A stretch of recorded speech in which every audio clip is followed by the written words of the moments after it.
We've got a pretty busy episode today here in the San Francisco Giants franchise on MLB The Show 24, as today we'll be wrapping up the month of August, entering September, and of course, we'll finally dive into international free agency within the next few minutes. I'm really excited to go over what we have in store this year. So as it stands now, the Giants are 59-70, certainly on the outside looking in of the playoff race. And at this point, it would take a lot, although I guess it's not mathematically impossible for us to grab a wild card spot. So with the trade deadline now done, the roster is pretty much set for the rest of the year, albeit September call-ups is within the next couple of weeks, and we'll get an opportunity to bring up some younger players and get them some more experience for the future, which should certainly benefit us. The MLB draft obviously passed back in July, and of course, that is one of two ways for MLB teams to add new prospects. But the draft is the only way to do it in MLB The Show. Of course, in real life, the other way to do it is through the international free agency market. The reason why I have international free agency in my series, along with the fact to add to the realism, is to give you guys an opportunity to make your own players, because we don't get to do that with the draft classes since, well, we can't edit them until after they've been drafted. Of course, with international free agency, many of your favorite foreign-born players have entered the league this way. Fernando Tatis, Ronald Acuna, Shohei Ohtani, etc. All these guys signed originally as international free agents. There are a few exceptions to the rule, such as Francisco Lindor, as many Puerto Rican and Canadian players have entered the league through the MLB draft. But since the draft in this game has players from all over the world getting picked, I've decided that I'll let players from any country other than the United States be eligible for international free agency. This should be especially interesting for our San Francisco Giants because historically, this organization has done an awful job in developing their international prospects. Over the last 60 years, the Giants only have one homegrown international prospect who they've developed into an all-star. And that one guy is Camilo Doval. He's the only one, and he broke the streak last year, and hopefully it's a sign of things to come. In terms of other former international free agent signings by the Giants who are still in the organization, I think Marco Luciano certainly has a chance to join him in the future, despite the fact that he's had a disappointing season. So let's take a look at how international free agency is going to work this year. I think it's fair to say we're certainly kicking things up a notch, and I tried to make everything as clear and concise as possible, but if you're still a little bit confused by these rules, then feel free to ask down below in the comment section. So basically, in real life, every team has a budget that they have to stay within when they sign international free agent prospects. And I kind of wanted to emulate that here, but I wanted to do it in a more fun way and dumb it down, for lack of a better term, so all of you guys can follow along and enjoy it pretty easily. So basically, every team will get 15 international free agency points over the next 5 seasons. Each team will get to sign one international free agent prospect per offseason, and those prospects will be scored with this scoring chart down below. So for example, if we want to sign an elite prospect this offseason, we're going to have to spend 5 points to do so, and we're only going to have 10 points to spend over the next 4 off seasons. It's pretty similar to those games where it's like you have $15 to spend, and you got to pick out 5 players. I get that this graphic is a little bit outdated because they have Anthony Rendon ahead of Juan Soto in the hitting category, but instead of picking 5 players right now, we're picking 1 player in each of the next 5 off seasons, and we're going to have to balance out our points while still getting prospects that we ultimately like. Note here on the bottom, players' ratings and potentials will be done randomly, and they can move up and down within tiers. So basically, when we sign a prospect, they're not necessarily locked into that tier. The reason I have that being the case is because obviously there are prospects out there who are gems and who are busts. And I wanted to emulate that a little bit rather than having all of the tier 5 prospects being better than all of the tier 3 prospects. I wanted to have guys moving around because that's how sports work. It's unpredictable. So with that, I'm going to introduce you guys to our new best friend, or our new worst enemy, the wheel. After we sign a prospect in the offseason, we are going to spin the wheel, and that'll determine their ratings and potentials. So let's say we sign an elite prospect this offseason. He's going to cost us 5 points, and he'll be projected to be between a 60 to a 75 overall, and he'll have a potential. But there's only a 50% chance that he will end up as a tier 5 player. We're going to have to spin the wheel to get his actual potentials and ratings. Let's say the wheel lands on tier 3. He's only going to be a 50 to 69 overall. He's only going to have B potential, but we will still have spent 5 points on him, so we get kind of screwed over. But on the flip side, this can really help us as well. Say we sign a tier 3 prospect, spin the wheel, and it lands on tier 5. Then the prospect we spent 3 points on looks like an elite prospect. Since the futures of these prospects are so hard to predict when they're signed, I wanted to add to the unpredictability, and I figured the most fun way of doing that would be using a wheel. Now, you may notice we have a tier 7 for blue chip players. These guys aren't really prospects. They're 75 plus overall immediately. They're going to have a potential. These guys have the chance to be superstars. And generally, we're going to find, give or take, 2 to 3 blue chip players per every 5-year cycle. A good example of a recent blue chip international free agent prospect was Yoshinobu Yamamoto last year, who signed for over $300 million with the Dodgers. In real life, there are 2 guys coming over within the next 3 years. Munetaka Murakami, the big slugging corner infielder, will likely be available in 2025. And Roki Sasaki, the superstar pitcher, who will likely be available in 2026, although he's trying to come over earlier, so that date may be changed to an earlier time, specifically 2025. I wanted to include these guys into the series because these are 2 prospects who MLB teams are already focusing on signing years and years down the line. So once they are eligible to come over to the States, they will be added into our series. I hope all of this makes sense. I tried to simplify everything as much as possible, and we're going to go over some of the international prospects in this year's class later in today's episode.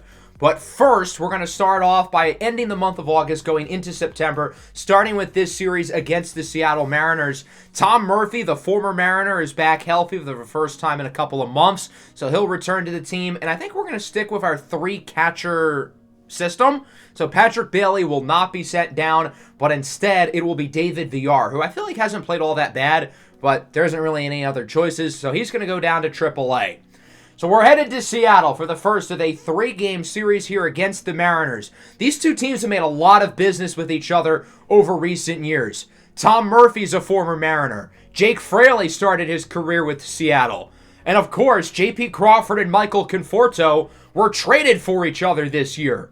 The young righty Bryce Miller will get the start today for the Mariners. He's been pretty solid this year in just under 150 innings with a 3.22 ERA and a 1.27 WHIP, leading one of the best rotations in all of baseball as he starts with his former teammate J.P. Crawford, leading off today with no Jun-Hoo Lee as Crawford crushes this one into left field. Welcome back to Seattle, J.P. Crawford. In his first at bat back in Seattle, he goes yard, and the Giants lead this game off with a solo home run. That's Crawford's 17th of the year, and San Francisco is on the board to start this one off. They lead 1-0. But Lamont Wade wants to join the party, crushes it into right. That one is gone, and the Giants start this game by going back-to-back as it's 2-0. Wade goes deep for an 11th time this year, and San Francisco's offense is out making plays early. What a start with back-to-back home runs. And now the question, can Jorge Soler make it 3 in a row? No, he does not. But he draws a walk, so still a successful at bat. That'll bring up Wilmer Flores now, runner aboard, nobody out, already 2-0. As Flores puts it on the ground, this one could be 2. 6, 4, 3, inning-ending double play for Seattle. That'll bring us to the number 5 hitter, Jake Fraley, who started his career in Seattle before being traded to Cincinnati and obviously ending up here. As he goes down looking on the fastball, and Miller is able to get out at the first. Not a great start, though. He allows the 2 runs off of the pair of back-to-back homers by Crawford and Wade. Keaton Winn will get the start today for San Francisco. He, of course, started the year off really well. Certainly has come back down to earth, but still, all things considered, has had a pretty good year for the Giants. 4.62 ERA, 1.36 whip. He faces off against the young star, Julio Rodriguez, who's behind in the count 1-2, 2 away, and he flies this one into center. Fraley, patrolling center field today, comes down with it as Keaton Winn retires the side in the bottom of the first inning. San Francisco leads it early, 2-0. As we move into the top of the second now, Jonathan India leads things off for the Giants. He's played decent since the trade coming over from Cincinnati, as he rips this one into the opposite field, and that will drop for a hit. So San Francisco opens up the inning with a base knock as they look to add to their lead. That'll bring up the second baseman, Thairo Estrada. He rips this one into left. That goes for a single. San Francisco already with 4 hits today. They are mashing off of Bryce Miller. The former Mariner, Tom Murphy, in his first at-bat back in Seattle, he draws a walk. Oh, God, you know what that means. The bases are loaded, and that'll bring up J.P. Crawford with a full count. And Crawford skies this one up into center. That should be enough room to tag up the runner as it's caught by Rodriguez. The runner at home, India, is safe, while Estrada makes it to third. It's a successful sacrifice fly for J.P. Crawford, and the Giants lead 3-0. Lamont Wade up the middle, base hit. It's now 4-0. San Francisco actually comes up big with the bases loaded. Well, I'll be damned. Crawford and Wade with a pair of RBIs in the first couple of innings today, as Jorge Soler now rips a single into center. That'll potentially score Murphy. He is safe, and the Giants now lead it 5-0 off of the RBI single by Jorge Soler. And with that, Bryce Miller's day is done. He doesn't even make it out of the second inning. A rough showing for the young righty who has gotten mashed by the Giants lineup today. They have come out swinging against Seattle. Mauricio Llovera will look to pad the bleeding for Seattle out of the bullpen as the Mariners hope they can get a few innings out of the righty. He'll face off against Wilmer Flores, who's ahead in the count here, 3-1 with runners on the corners. He draws a walk, and the bases are loaded again. That'll bring up Jake Fraley now, looking to completely crack the door open at this game. He lines it in the left. It is caught by Luke Raley. So even in an inning this successful, the Giants still find a way to leave the bases loaded, but they score 3, lead at 5-0, bottom 2. J.D. Martinez strikes out on the fastball. Good pitch by Wynn. Cal Raleigh now, the big dumper. Grounder to third. India. Diving play. Throw to first is in time. 1-2-3 innings so far for Keaton Wynn. And so far, it has been all San Francisco. The Giants dominating at the plate, dominating on the mound. Life is good through 2 innings, but there's still 7 left to go. Blake Sabol up early here in the third, and he gets a piece of this one. Rips it into right center. Rodriguez at the track, at the wall. It's gone! Solo home run for Blake Sabol, and San Francisco adds to their lead as it is now 6-0. Sabol with his 11th home run of the season. The Giants have gone deep 3 times here in the first 3 innings of this game. Tom Murphy now, base hit into right field. Murphy has reached base twice so far against his former team, and the hits are just going to keep on coming. The Giants are penetrating these balls through the middle of the D like it's nothing. Pause. J.P. Crawford now skies it into left. Raleigh chases after it. He makes the play, but San Francisco adds another run with the homer by Sabol as it's 6-0 here into the bottom of the third. Brandon Drury leads things off, and he'll get one back for Seattle. That one's gone into left field, and it's 6-1. Drury, acquired at the trade deadline from the division rival Angels, goes deep for a 16th time this year, and so the Mariners are on the board as they look to get back into the game, bringing the lead back down to 5. That'll bring up Jorge Polanco now, the former Minnesota Twin. Grounder to short, going to be a tough play for Crawford. Throw to first, not in time.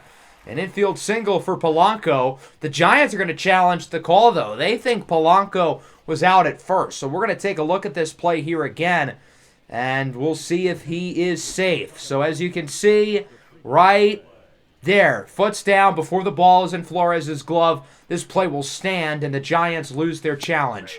The former Giant, Michael Conforto, goes down on the fastball, part of the trade to acquire J.P. Crawford earlier this year. Rojas grounds it up the middle. 4-6-3, inning-ending double play. Both teams trade off solo home runs here in the third. Save ball for the Giants, Drury for the Mariners. As Jorge Soler walks again, he has reached base in all 3 plate appearances today. And so he is aboard for Wilmer Flores, the only guy on the offense who has not been good so far. He's already grounded into 1 double play. So here's another. 5-4-3. Llovera turns 2, gets the Mariners out of the inning. First scoreless frame today for the Giants. Seattle's offense, meanwhile, is continuing to play better and better. Ty France, single into right. Mariners get a base runner for Julio Rodriguez. He rips this one into right field. That'll go for a hit. And so now Seattle has runners on first and second with nobody out and a chance to truly put themselves back into the game. The designated hitter, J.D. Martinez, checked his swing. Pitch was in the zone anyway. Luke Raley now launches this ball into left center. That one is gone. The Mariners bring it within 2. A 3-run blast for Luke Raley, his 12th of the campaign, and we've got ourselves a ball game. It's now 6-4. Cal Raleigh goes down looking on the slider. Big pitch by Wynn, looking to make it out of the inning. 2 gone now for Drury, who homered earlier today. Gets this one into right center. Fraley at the track, at the wall. It's gone! Solo home run for Drury. His 2nd of the ball game and his 17th of the year. And the Mariners now bring the lead within 1. We've already gotten 6 combined home runs in this game. And Keaton Wynn, who was perfect through the first 2 innings, is yanked before the end of the 4th. He completely lost his grip on this game and will be replaced by Jordan Hicks, who's been pretty good since moving to the bullpen. Polanco grounds it to first. Flores picks it up, tags the base. Big inning, though, for Seattle as they get 4 with a pair of homers by Raley and Drury. Speaking of homers, Blake Sabol went deep in his last at-bat, looking to do so again here with 2 outs. This one's got some carry at the track, at the wall, it's caught. Another scoreless inning for Llovera, who's done pretty well out of the bullpen. 3 1/3, only allowing 1 run as we go bottom 5. Michael Conforto, he's just a window shopper because he's just looking. Josh Rojas draws a walk, so the Mariners get a runner aboard here with 1 away. And that will bring up Julio Rodriguez. Already has a hit today, looking for another one, and he'll get it. Rips it into left field. That could go for extra bases. Wade, slow to get to it. The throw comes in slowly, and so Rojas will be able to score. This game is tied at 6. Once upon a time, the Giants led this game 6-0. They've choked their lead within a span of not even 3 innings. J.D. Martinez looking for the lead. Grounded to short. Crawford makes the play. Mariners add another run, though, in a game that has had no shortage of offense, as we are tied at 6 going into the top of the 6th.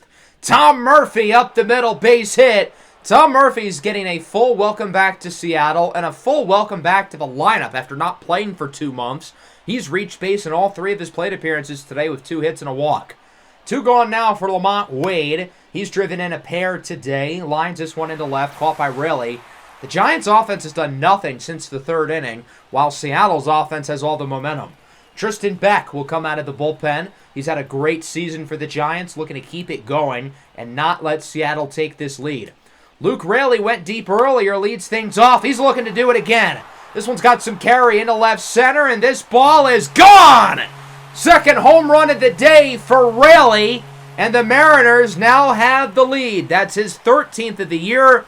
So Seattle's got multiple players now, Raley and Drury, who have multi-home run games.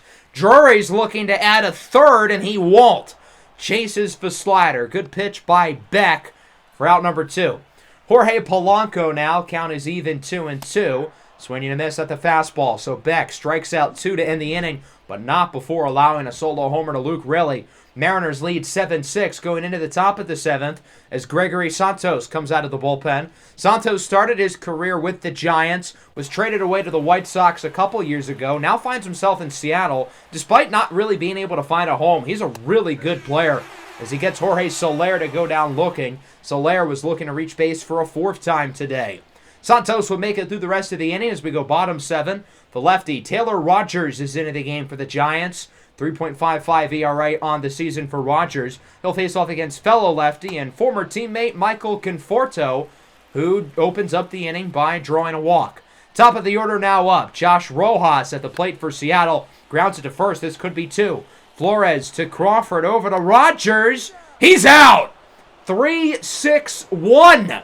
Double play for the San Francisco defense, and we move into the eighth. Matt Brash is now into the game for Seattle. The Giants still have not gotten anything offensively since the third inning. They've got to get something going or else they'll have this 6-0 lead wasted. Jonathan India with one swing of the bat looks to tie it. Flips the bat as that one is no doubt out of here, and we are tied at 7. Big swing for Jonathan India. He goes deep for a 14th time this year. 433 feet. Perfect off the bat. And San Francisco ties it. Blake Sabol splits the third baseman and the shortstop for a base knock. And now the Giants offense is back in a rhythm. They start the inning with a home run and a single. Estrada, though, goes down looking on the inside slider. Great pitch by Brash. Mike Yastrzemski off the bench, singles into left. He's replacing Tom Murphy. I get that Murphy had reached base in every plate appearance today, but the Giants felt like having Yastrzemski hit was the move, and it proved to be correct. Taylor Salcedo will come out of the bullpen to replace Brash.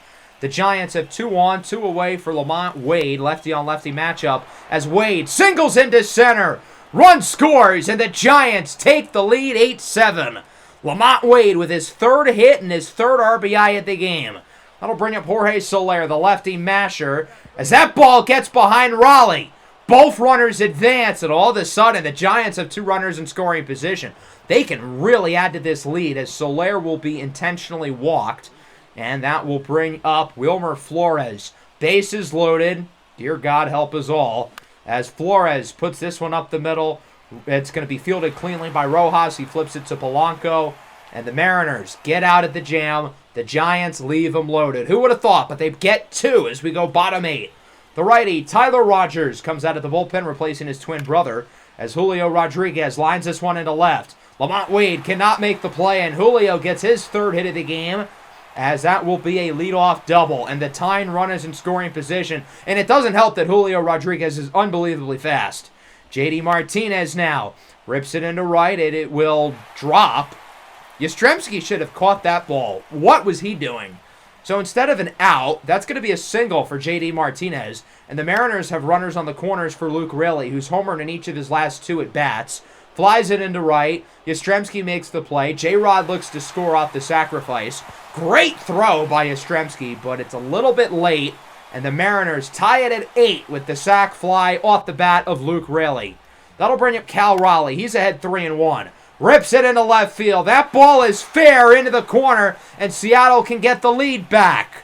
That's going to be an RBI double for Cal Raleigh, and the Mariners lead 9-8. The Giants got the lead back in the top half of the inning, scoring 2. What does Seattle do? They get 2 right back, and the Giants are going to bring in Camilo Duvall prematurely. There's only 1 out here in the 8th, but the Giants want their best pitcher to get them out of the jam as he strikes out Brandon Drury, looking at a 99-mile-an-hour cutter go right by him. Conforto goes down looking as well. So Duvall gets San Francisco out of the inning, but the Mariners get 2, and now it's time for Andres Munoz to come in and close this game.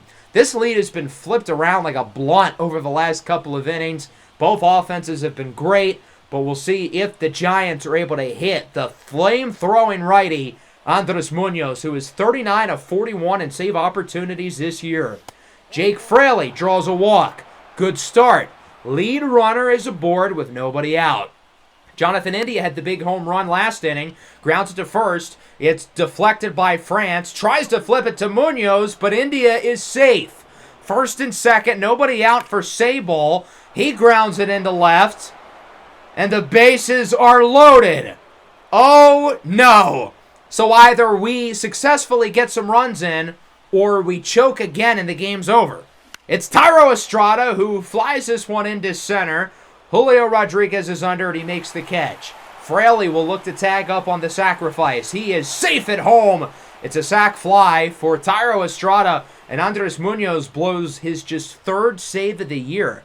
Gabe Spire will come out of the bullpen to replace him. The lefty will face off against Austin Slater, who, as we know, mashes lefties. He had a walk-off home run in the last episode, and he's looking to make another play here, possibly for the lead. Slater up the middle, base hit. India looks to score. The throw from J-Rod is just barely not in time. The Giants back ahead. It's now 10-9. Runners on the corners, one away for J.P. Crawford. He goes down on the slider. Big pitch by Spire. 2 gone now for Patrick Bailey. Comes in off the bench. Grounder up the middle. What a play by Spire. Throw to first is in time. So the Giants not only keep the game alive, but they add 2, taking the lead as we go bottom 9. Duvall still in, looking for the save, but the Mariners are not going to make it easy as Josh Rojas starts things off with a double, and both offenses continue to dominate late in this game. Runner in scoring position, nobody out. Ty France, grounded to third. India fields it cleanly. There's 1. That's got to make Duvall feel a lot better, but if the Mariners get a base hit, they should still tie it. J-Rod, grounder to second. Estrada makes the play. There's 2. That'll bring it down to Ryan Bliss, who entered the game as a pinch runner in the last inning for J.D. Martinez. He flies this one into center. Fraley is under it, and the Giants hang on and win it 10-9 with multiple lead changes after the 8th inning. But Camilo Duvall is able to shut the door and win the first of the 3-game set on the road against a World Series contender in the Seattle Mariners. The offense certainly came to play today. J.P. Crawford and Lamont Wade opening the game with the homers. Wade had 3 hits. India had 3 hits. Sable had 3 hits. All of those guys went deep today. We had 4 different guys homer for us. Now, the pitching was not particularly good. Camilo Duvall did his job. Other than that, actually, Taylor Rogers was pretty good too. But other than that, not great.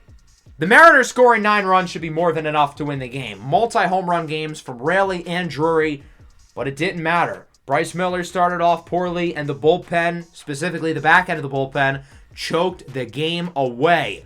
So with that, we get a big win against Seattle. We are going to do some simulating going through our next 3 series against Seattle, Milwaukee, and Miami. So here in this next game against the Mariners, we lead 6-4. The bases are loaded because, well, why not?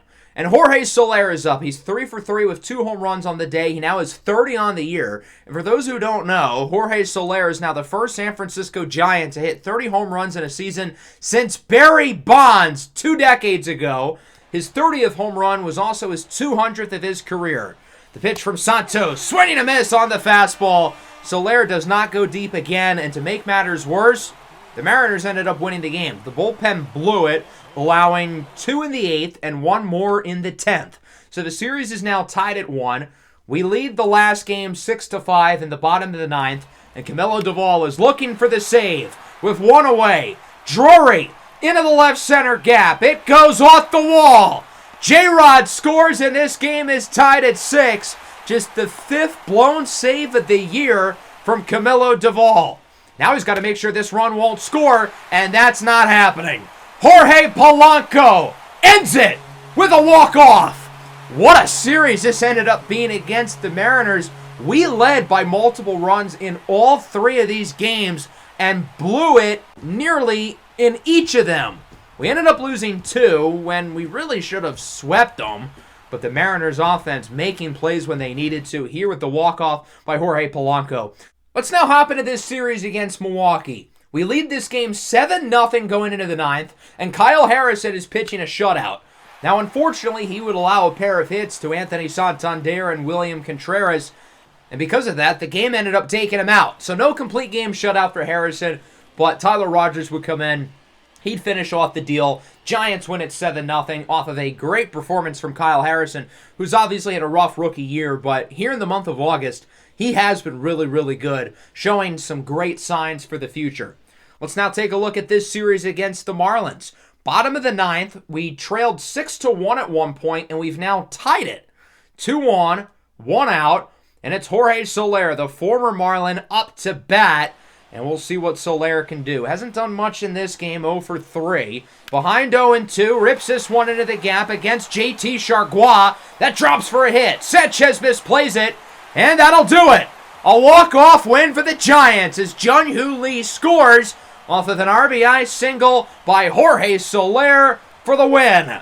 So the Giants start this series against Miami with a win. We'll see if we can get another one here. Bottom 9, 2 outs, tie game, and the bases are loaded. It's Thairo Estrada who's got the opportunity to be the hero. He's ahead 2-0, grounds it up the middle, fielded cleanly, throw to first is in time. The Giants leave him loaded again. Who would have thought? Let's move into the bottom of the 11th. Haven't gotten a ton of offense here in these extra innings. The Marlins finally got one in the top half, and now the Giants look to do the same. We're going to keep Jorge Soler in the game as the pinch runner, even though we have faster options off the bench, because Tanner Scott, the lefty, is in, and our next two batters are not good against lefties. Lamont Wade goes down looking. Not ideal. So from there, San Francisco's going to bring in a pinch hitter, that being Patrick Bailey, the 1-0. Skies it into right in foul territory. Jesus Sanchez will make the play, and the Marlins win it in extras 3-2 in 11. Hopefully, the black-on-black uniforms did not get too confusing. So we've made it into the start of September here. Now sitting in a record of 62-75. We've made it up to September call-ups, which is where we're going to stop our simulation for now. But let's finally meet these international free agent prospects. I hinted at this at the beginning of the episode, so here we go. As we mentioned with the 5 tiers, there will be prospects who are listed throughout each of them. So let's meet some of the guys who will be eligible to be signed as international prospects this offseason. We'll start with the 5-point pitchers. Alejandro Ordonez is a 6'7" lefty from the Dominican Republic. This is a large human being who pitches with power, but he's got some nice finesse to his game. He's got an elite ceiling and could be the ace of the future staff if he develops and gets lucky with the wheel. The other 5-point pitcher is Pastor Santos from Venezuela. Santos has been used as primarily a reliever. I think whoever signs him will certainly look to make him a starter, but if not, you are getting an awesome closer. Some other names to watch out for include 4-point pitcher Diego Santana from Cuba. He's got the flowing dreadlocks, 6'4", 190. He's tall and lanky. He throws hard, and he's got a really nice breaking ball. The other 4-point pitcher in this class is Sonu Junseo from South Korea.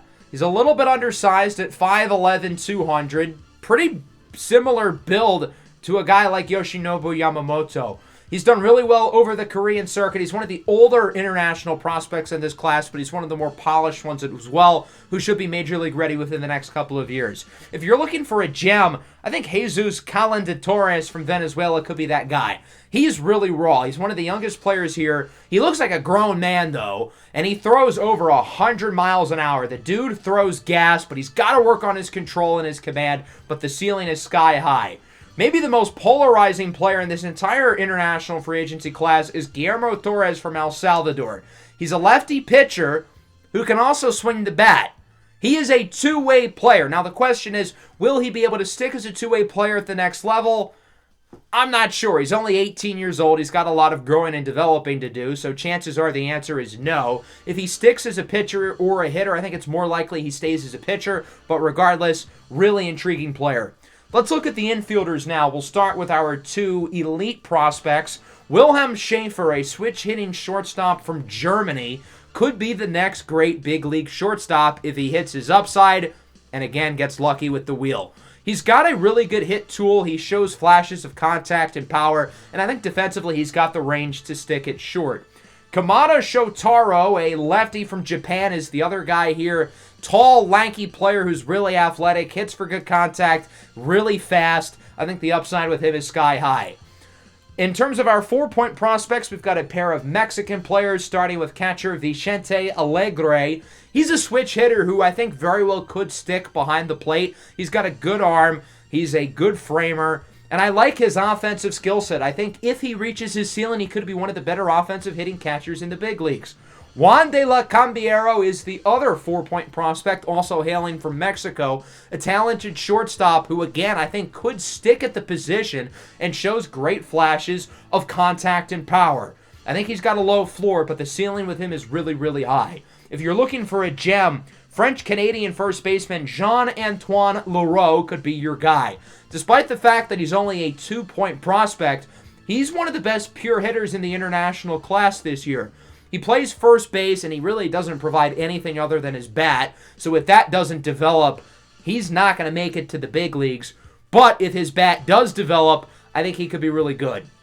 Let's now take a look at the outfielders in this year's class. We've got some more fun players here from some smaller countries. We normally see the big-name international prospects from places such as the Dominican Republic, Cuba, even Japan. But Benji De Silva from Nicaragua might be the top prospect regardless of position in the entire class. I think this is a really fun player. Righty bat, throws lefty. He's a little bit small, but he's got great power for his size. Combine that with a really good arm and solid contact, I think he could be a great player. The other 5-point outfielder is Yanni Romero from Cuba. Romero is more of a pure hitter compared to De Silva. I don't think he's got as much of an all-around game, and he's not as likely to be a 5-tool player, but his offense is more far along. If you're looking for a gem, I think Venezuelan center fielder Miguel Cabrera could be your guy. No relations to Miggy. Cabrera here is a guy who I think has the range and the arm talent to stick in center field. Really good contact. He does lack in the power department a little bit, so that's why he's never going to be like his namesake at the plate. But I think he could be value as a 3-point player, along with Norway's Christoph Hornsworth. 4-point prospect RJ Guevara from the Philippines is also a really fun player. All of these prospects will sign in the offseason. You may notice that there was a total of 30 players that we just showed. One team obviously gets each. Each team will get to spin the wheel. And for their sake, hopefully they end up lucky. Hopefully for our sake, we end up lucky. So that's obviously going to be in the offseason, which should be within the next couple of episodes, unless we make some miraculous playoff run, which would be sick. But that'll wrap up the episode. I hope you guys enjoyed. Let me know what you think of the international free agency stuff down below in the comments. I would love to hear some feedback, and I'm willing to change stuff around based on your guys' suggestions. Make sure to leave a like and subscribe to the channel if you are new. Peace out.